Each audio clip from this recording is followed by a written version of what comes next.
according to report dem say e get history of mental illness, while the uncle say e deliberately do am make e rot ten for inside kirikiri.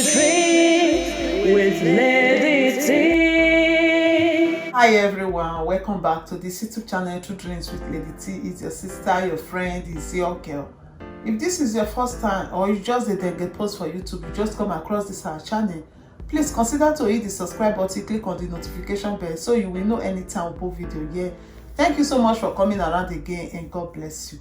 For this our channel, now tori now we dey talk and now pidgin English will take the knack our tori for you. So today we want to talk about now two story now we get to talk for here today. We want to talk about Victoria when we say her husband Clement for Venezia for Italy. Say they don't finally put her to rest. And Italian social they speechless when they see the kind word when they come out for the pikin mouth. We want to talk about one young bros when we say use your own hand take Clement in your mama. This one is shock. First shook our mouth put for Victoria. Late Victoria don't finally put to rest. May her soul rest in perfect peace. And again, he get one of Victoria brother wey be say he come from another country, come this Italy, come stay all through. God go bless you, bros. Now man, now you be. As you decide to come because papa no dey, mama no dey, you can't come, you can't stay all through till they do the burial. I even they hear your voice and all through for the video. God will bless you. Anything when you look for go come knock for your door. That your secret prayer when you ask God, God go do it for you. As you look into these children direction, now so God go still look into your direction in anything when you say they want Baba God to do for you. In Jesus' name, amen. And I also pray for all Victoria friends when you say that they shook mouth put for inside this matter, that they try to make sure say justice dey for Victoria, that their friend na lovely friend, that their friend na woman wey be say e really wan dey for husband house no matter what. That as soon as see dey try see dey follow this brother dey waka all this waka, God Almighty go still bless una too, and una wey still dey watch this video and me wey dey talk am in Jesus name, amen.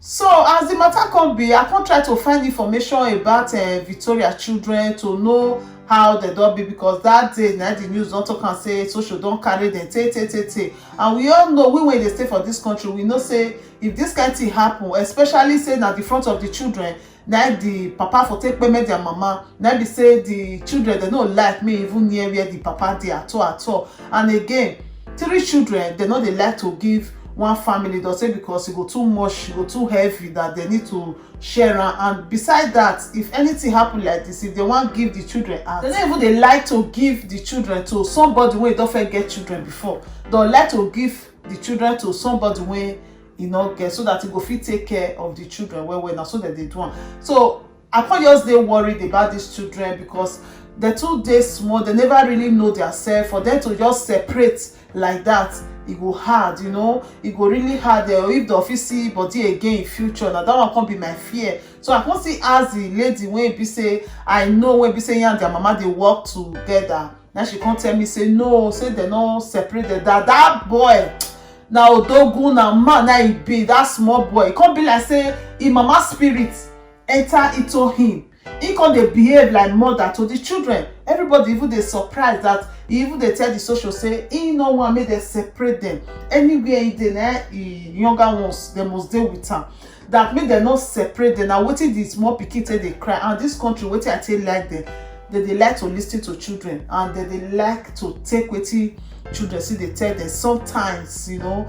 And for now they never still separate them. They still dey together. All my prayers now be say, may God touch the social heart, may they not separate them, may they try to put them for one place so that the woman will rest in peace. At least you go not say the children that they one place, the senior one go they look them, because not be all children I get that sense like that. So anyway, I just pray may it be like that. So we thank God that finally they don't put her to rest, and the children they still there together. So mostly they pray may God touch the social people hand or the judge, may they not separate them. Please make people learn from Victoria life, because she they cover up so many things. If you listen to the voice record where I even play for our voice record with social, she even they defend her man, she dey cover her for her man. She no wan even talk so many things that they try to wolo word comot for her mouth, but she no talk. Na the kind of woman wey be say she like to stay for husband house, she like to train her children for one place, and e come be say e no work the way she take think am. She cover up a lot of things and e no come too good for her. So my people, please, if your husband or your wife dey do you something, e get wetin dem dey talk say make dem cover. You fit cover say una drink garri sleep, you fit cover say you no get money for pocket, una dey manage una life, una plan when una dey plan, una fit cover all those things. But say e don turn to violence, e don turn to when e be say na gbishon abeg, all those kind one dem no dey cover am, because some men and some women, if you dey cover all those kind violent matter, they will get power to do more. Say you no go talk, they'll take that as an advantage. Say you no go talk no matter what, na nice person, but you dey kill yourself dey go. Just like the way it happen to Victoria. Make we learn from Victoria. Oh, many people don dey pass through these things that they say because of children now wey they say because of children don go leave her. As they bury her that day, they no put children for say grave with her. So una learn from this Victoria death to my people. And the other story wey we wan talk again na about one young man wey be say kpeme im mama. Im young mama, 22 years old young man, he just kpeme im mama because im mama tell am say make he go work. Na be the thing. They say the woman get 8 children, and the woman don spend 25 years for America. Now she don spend, I believe say that 25 years, maybe she born all her children for that place. That America, they say they born many children. So my question now be say, where that boy for see that Omila when he take kpeme im mama, where he for see am? I see the news about 3 days ago. One of my fan, he sent the video to me. I said that's why I be like Idodo when it's so called early this year, the beginning, go reach last year, can't reach this year. The kpeme husband, kpeme wife kpeme husband, person kpeme himself. Now he don't reach for pikin ho again now. Now pikin come dey kpeme mama now. According to the news, they say they call AK people say one woman don't kpeme for her apartment for New York, and when they reach there, they say na a pikin, the son of about 22 years, na him kpeme im mama. As they run dey go, they come catch am. So in dey inside kirikiri now. According to the news, they say na every time they think they fight for that apartment, police dey always dey come dey settle. And that very day, they say no be small quarrel na dey that day, that the woman pack the guy things put for outside, say make he come comot for him house. Now he just vex go carry Omila come out. Now he just give him mama for forehead. Now so the mother say rest in peace. Then he run. They come later Baba. You understand? Come to think of it too. This Omila, now so that they say her for grant for America. When be say any small thing, you know they had them, they don't carry and come out. Not only that America, they always they hear say Omila easy to get. Since when me dey for this place, me I never hear say na so person just wan carry Omila come out. I know say they see they carry come out, but na mature people, not be children. For that side, children they carry come out well. So the woman brother come out, he can't talk to security people say make them make sure say this is sister pikin, make he stay for everlasting kirikiri.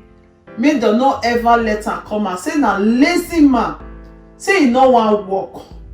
Na e cause am. He no wan work, he no go school, he no learn work, he just wan dey house dey chop. So make dem make sure say he stay well all him life, make he take stay for kirikiri. Na so the mama brother tell news people and the security people, may her soul rest in perfect peace. Woman of 8, the other children now they dey. All through their talk, they not talk about the husband or their father. As much they try to know how we take they handle our children, because if children don't too many, confusion they dey. Confusion really they dey. I not feel like I not say children are blessing from God, but we not feel say because we just they see a nyafu, we just they pour a nyafu like that. Because if you come too much, the wahala. More children, more wahala. I pray for you when they watch me now, and me too. May God bless our children. May God not let us born a wayward children. May God let us grow old. We go carry our children eating with a golden spoon. In Jesus' name. Amen. This woman now 25 years now just spend for obodo oyibo, e just waste like that. Pikin no be say e sick, no be say e do anything. And if you see the woman, very young and beautiful woman, e dey even dey body say e don born 8 children. And the woman now na dey sick for years. So according to the family of this woman, they say the woman nice, they say na very nice woman. They say this Musa, when be say he use his hand take peme in your mama, they say he get history of mental illness. You see, some people you just see say they just wear clothes, they look fine, but they get problem. You understand? But you no go know. When something go happen, they must like to go trace the person fight to see whether the person really dey okay. You know, to come just carry Mila say you want your spend mama like this. You know, say something is really going on. And they say when they check his history, they come discover say he don't say when he be say he don't get mental illness for his side body. And even that they say after he even peme him mama, they say they go for street person when he just stand on his own, he just give the person, but the person not die. So you see say this mental illness when they talk, many people get and they don't know. That's why we need to go check up every time. Sometimes frustration go just make people get this mental illness, or sometimes some people don't already get this mental illness for inside their body, but they not go know. But when another thing go come enter inside like depression or frustration, you go come dey trigger that this thing come out for inside the body, and you not go know. If you just tell am say shift, you go just make boom. You understand? So these are the things wey be say e dey happen. You know, sometimes when they say devil, we know devil see dey cause bad thing, but sometimes, or if we know say we don't get history of this kind of situation, not just look and say e don finish like that. So just try to follow up with the person to see if the person dey okay. Time to time you go dey go check up. If na medication you go dey take, because like say if the mother dey follow up with this pikin now, you go know say that history of mental illness wey fit dey body, say e don come. No be me talk, and na wetin news talk na me dey talk for you. And right now they find money wey they want to bury this woman. They say na $10,000 na be the money wey they need for the burial, and they don fit raise $4,000, and they still need extra $6,000. Now another of the woman's son wey they call Mohammed, na I come dey talk this one, and according to Mohammed, say go take care of him younger one. The woman na just young woman, she just 39.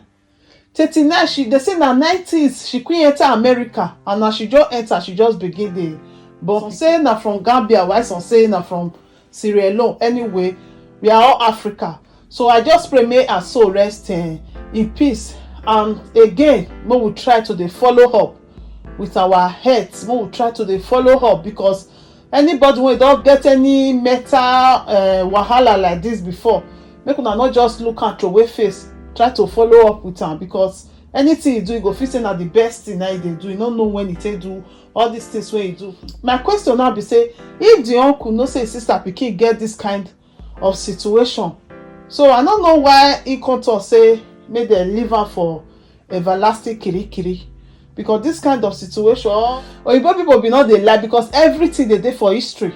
So if they feel confirm and say na the for history they already get this kind kolo matter.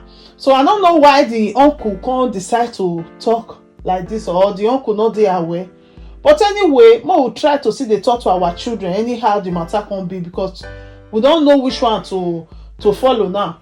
According to report, they say he get history of mental illness. Why the uncle say he deliberately do and say make you rotty for inside kiri. So we don't know the one we want follow for inside. But when me see for inside, we say more we try, more see the try to take care of our children. God forbid bad thing, this kind of thing no go happen to you, no go near you, no go near your family, you no go near anybody.